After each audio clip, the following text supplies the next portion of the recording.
Hello everyone, welcome back to another video. So today I'll be doing something a bit more different. I'll be sharing with you guys a personal pickup that I recently acquired.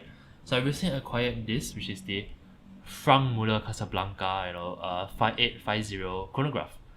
So let's be honest, Franck Muller isn't really a brand that's thought very highly by enthusiasts as of now.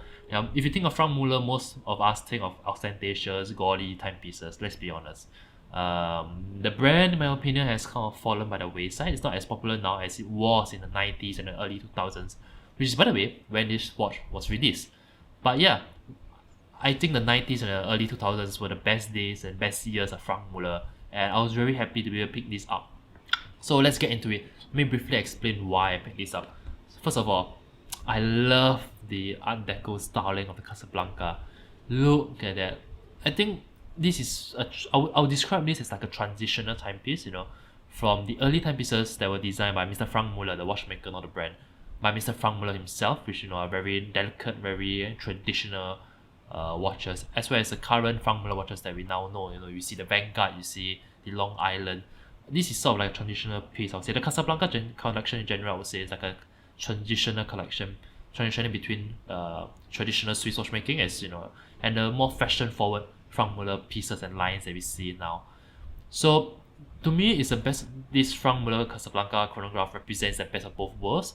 Of course, it's still instantly recognizable as a Franck Muller. You get the classic exploding, quirky numerals that have really, the typography has really been a Franck Muller classic, trademark of Franck Muller.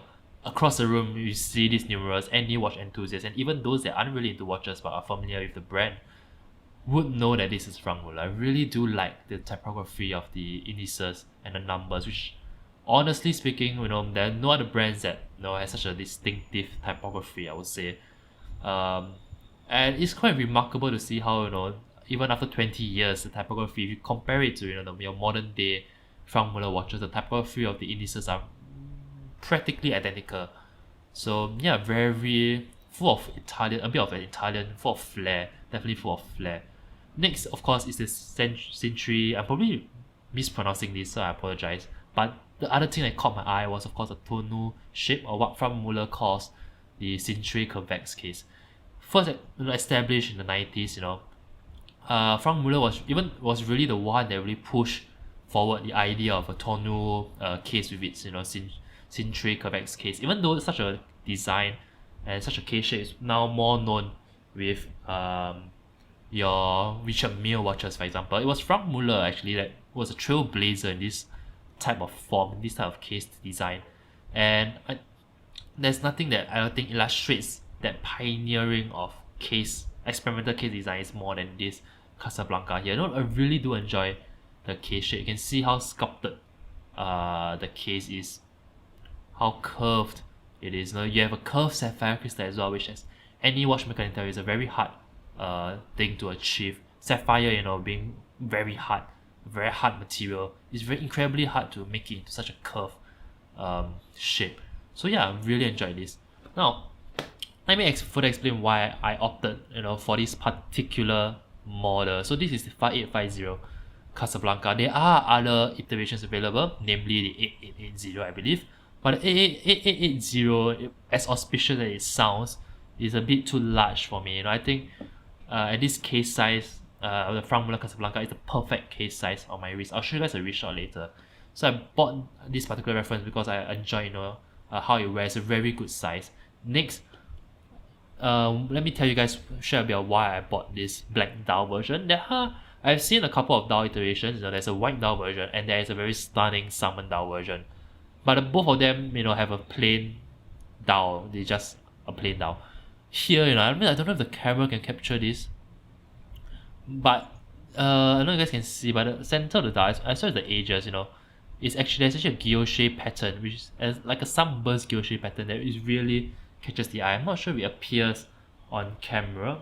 Yeah, I'm not sure if it's that obvious, but there's actually like a sunburst guilloche pattern to the center of the dial that is really eye-catching, in person.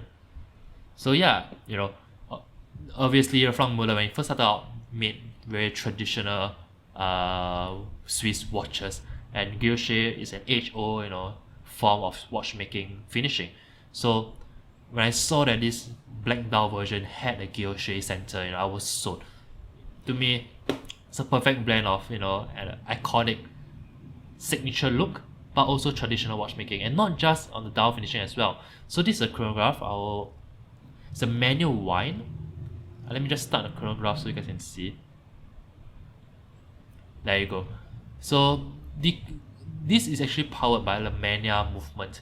So even though we don't really know Franck Muller for his movements now, this is actually powered by the Franck Muller caliber 1870, which is based off the Mania 1872 movement. Now the Mania is a famed movement maker.